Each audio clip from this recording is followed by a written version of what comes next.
A 2010 Lancet paper on the burden of disease in India found that Indians are the most vulnerable group to cardiovascular diseases in the world.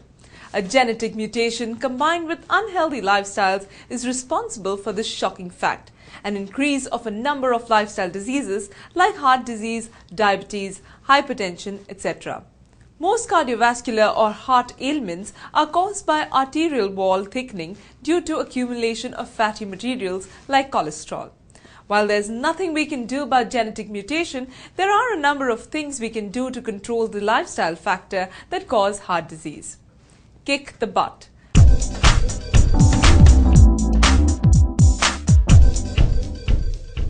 The US Centers of Disease Control and Prevention, that is the CDC, estimates that smoking increases the chance of suffering from a coronary heart disease by 2 to 4 times by reducing blood circulations due to narrowed arteries. Scarily, 92 million out of India's 285 million smokers don't even know it's bad for their heart. Along with cardiovascular diseases, smoking is responsible for other diseases like cancer, as well as affects almost every organ in the body. And if that's still not enough impetus to quit smoking, consider the fact that second-hand smoke kills 6 lakh people every year, out of which 1 lakh are children, and 87% of deaths due to second-hand smoke are due to cardiovascular diseases. So, kick the butt now. If not for yourself, then for your near and dear ones, whom you are exposing to second-hand smoke. Drink moderately.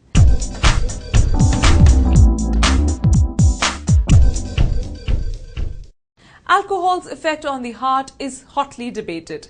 Numerous studies have found that people who drink moderately actually have better cardiovascular health than people who don't drink or those who do excessively. Moderate means either 330 ml of beer, 60 ml of hard liquor or 100 ml of wine. However, others have debunked these results, claiming that there isn't even a way to define moderate, and such revelations could lead to misunderstanding and increased drinking. What is not debatable is the fact that excessive drinking is tied to various cardiovascular issues like obesity, high blood pressure, and increased risk to coronary artery disease. Binge drinking, drinking excessively in a short amount of time too, is linked to poor cardiovascular health. Work up a sweat.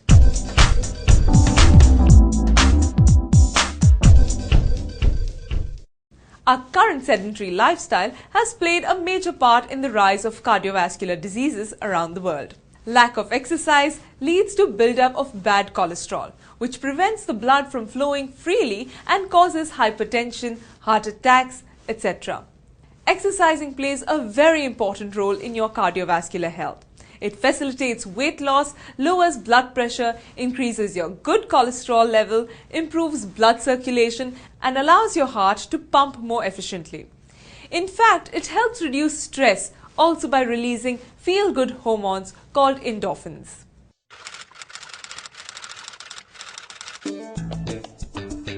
I'm exercising for 12 years on my walking track. Sometimes. Weekly twice? I'm doing gymming. ये कभी-कभी कर लेते हैं मैं everyday. Well, no. I don't get time for exercise. Normal exercise जो fit के रहने के लिए जो. डेली आधे घंटे करते हैं एरोबिक एक्सरसाइजेस करते हैं. No. No, you should exercise actually speaking for the circulation of the blood and all.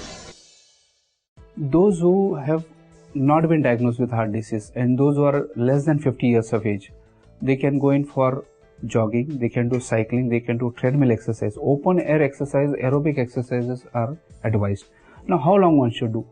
It is said that 30 to 50 minutes every day, at least 5 days in a week is sufficient. Now, those who have been already diagnosed with heart disease have already undergone angioplasty, bypass surgery. For them, lifestyle prescription, exercise prescription will be different. It will be under the supervision of the treating doctor or the consultant who prescribe the lifestyle. Now, it depends on what is the overall efficiency of your heart.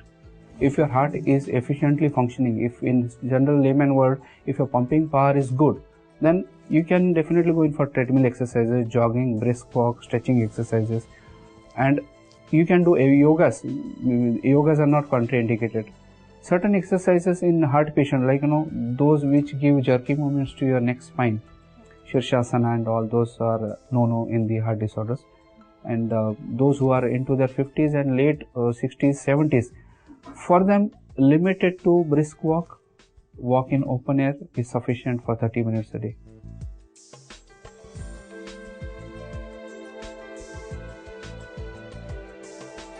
Sleep properly.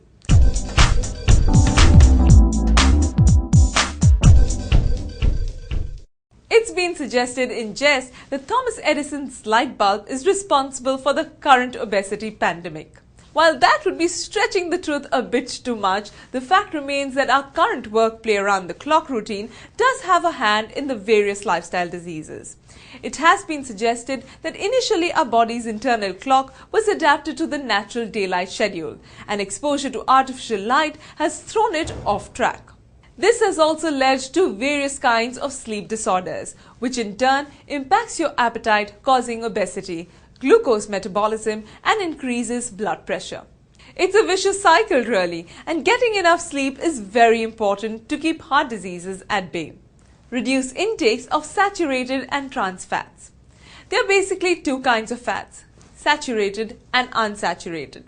Saturated fats are present in food items like butter, red meat, dairy products, chocolates, etc., and are known to raise LDL or bad cholesterol levels, and most dietitians recommend limiting their intake. Trans fats are unsaturated fats, which have the same effect. Manufactured food items usually contain a lot of trans fats, and that's why nutritionists suggest avoiding them. Load up on unsaturated and omega-3 fatty acids.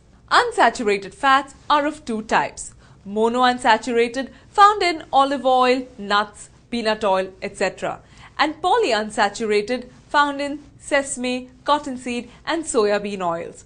Both types of unsaturated fats are known to lower bad cholesterol levels, or your LDL levels, and boost up good cholesterol levels. Many dietitians suggest switching to olive oil, rice bran oil, or other healthier oils.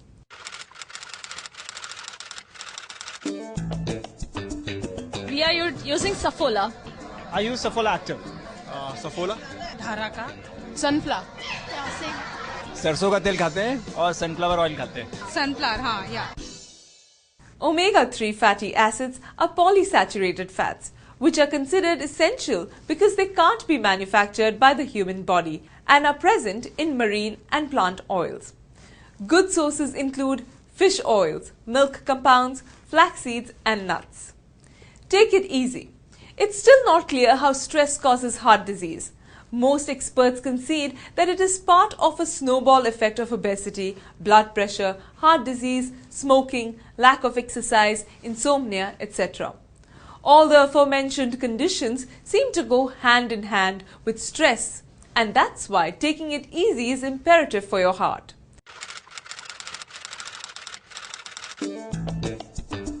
What are you eating right now? I'm eating from Subway. Burger. 2 burgers. Do you think your food is healthy? Yeah, definitely. Because for that purpose I chose this one. White cheese वगैरह बहुत है ना उसमें. mayonnaise and cheese. Take up a hobby, play with your children, or take up meditation. Anything that will keep stress at bay. Reduce salt and sugar intake. While moderate intake of salt is necessary, too much is linked to various cardiovascular ailments, particularly hypertension. Most people end up consuming a lot of salt without actually realizing it, because they aren't actually separately adding table salt to their food. Food items like bread, butter, or packaged noodles might not taste salty but play a part in increasing your salt intake. Sugar, on the other hand, is an infamous culprit. Experts believe that the easy availability of sugar is fueling the global obesity pandemic because we are naturally geared to seek it for the glucose, our primary source of energy, which was earlier available only through natural sources like fruits. The only solution is to cut down on sugar intake by limiting cakes, milkshakes, sweets, sweetmeats, fizzy drinks, cookies, and ice cream. Pretty much everything your heart desires is bad for it. Load up on veggies and fruits. There is compelling evidence to suggest that people who eat more greens and fruits significantly lower their bad cholesterol levels, and this also improves their digestive system and metabolism, allowing the body to function better. Most dietitians would tell you that you should get at least 5 servings of fruits and vegetables in a day or 400 grams in a day. Get regular checkups. There is no alternative to being well informed. Get regular tests to check your cholesterol levels, blood pressure and the ECG test. Doctors suggest that one should start getting checked soon after turning 30. People who experience symptoms like chest pain, irregular heartbeats, shortness of breath, dizziness or discomfort shouldn't delay meeting a doctor.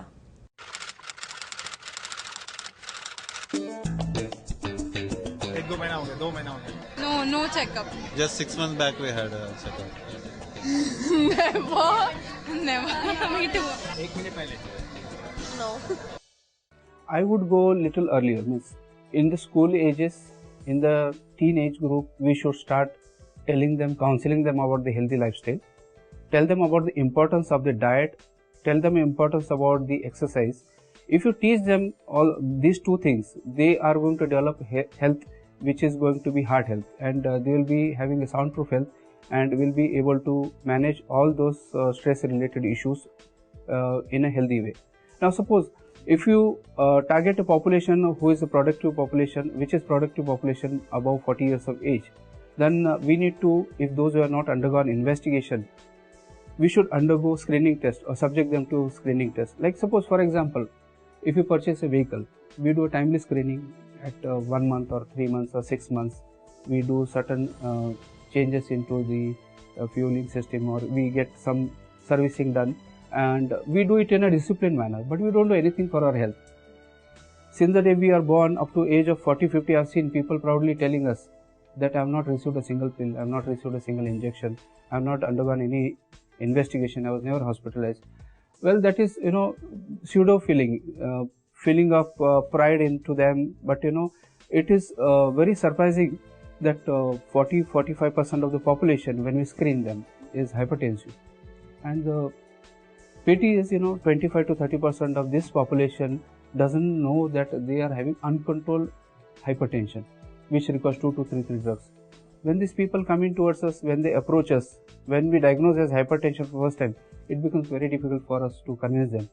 The gentleman or a young lady, you have hypertension, you will need medicines, you will need a battery of investigation, you might need hospitalization for a few days. So acceptance is difficult after 40. So it is very important and imperative that we start teaching the younger generation, the teenagers, so that they understand myths, beliefs, disbeliefs and all the health related issues pertinent to obesity, hypertension and diabetes. We should tell them about the importance of the diet. This is very important because Indians mostly they have carbohydrate centric diet. We don't eat too much of proteins. We eat a lot of carbohydrates. Into our diet, staple diet, we have a lot of rice, we have wheat, we have whole grain produce, we eat a lot of carbohydrate fat. The Westerners and Americans, for that matter, they are smart. They have protein centric diet, they exercise, they spend at least 1 hour daily, not more than 5 days, but at least 5 days in a week, and they relax, they know lifestyle management, they know how to meditate, they perform all this, they perform their duties, plus they look after the health. Now in Mumbai and in suburbs and in metro cities or in bigger cities over here, what we see that all the facilities are available, but we cannot avail. Now I feel very happy that my gym is close by to my house, a movie cinema theatre is very close by to my house, a swimming pool is close by to my house, mall is close by to my house, but working 14-15 hours a day, at the end of the day, I don't get to utilize the facility. When people ask me, doctor, what is the risk factor for the heart disease or diabetes or hypertension? I tell them, it is not a sarcastic comment, but I tell them commonly that, when we are born and born into a metro city, it itself is a risk factor. So, moving from the one place to other place, going towards our job place, reaching a particular target destination, this stress, it is the stress which adds on to your health issues. Like, coming to this place, traffic snarl, thinking about whether I'll reach in time or not. It has added stress on me. So, if you check on my blood pressure, definitely you'll find my blood pressure on higher side. Sorry for that. So it's almost like, people, they are ready to invest in annual maintenance contracts for all their whatever they buy, be it a washing machine or air conditioner and all that, but they don't want to invest in themselves. Just go for an annual health checkup and check out their lipid profile, check out their cholesterol levels and all that. So yeah, I guess that's Absolutely. Health related issue, it doesn't draw or give you any pleasure. When you have to buy gold, when you have to buy a car or a flat or ornaments for you, it is a happy moment. But health related, people don't go happily to investigate themselves or don't go happily to hospital to get themselves treated. So it's not a pleasure job, it's a painful job too. But do you recommend? What is the frequency of visits you recommend to anybody? Those who are into their teenagers and those who have their parents as diabetic, hypertensive, and those who in your family they have had a history of heart attack at a younger age, they should undergo screening test in their teenage group. They should get estimated their lipids and sugars.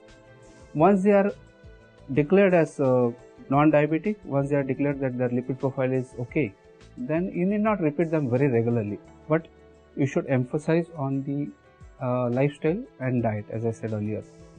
Those who don't have risk factors like diabetes, hypertension, those who don't have risk factors like premature coronary artery disease in their family, first blood relatives are not suffering from heart attack at a younger age group. Younger age group means in both male and female, in simpler word I would put as less than 55 years of age.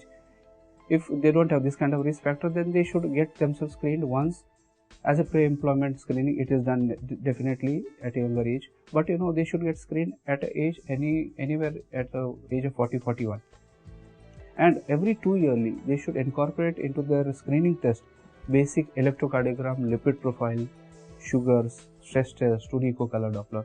These are simpler tests, but as it is said, a stitch in time saves 9. Diseases or disorder diagnosed in time can save on major mishap or catastrophe.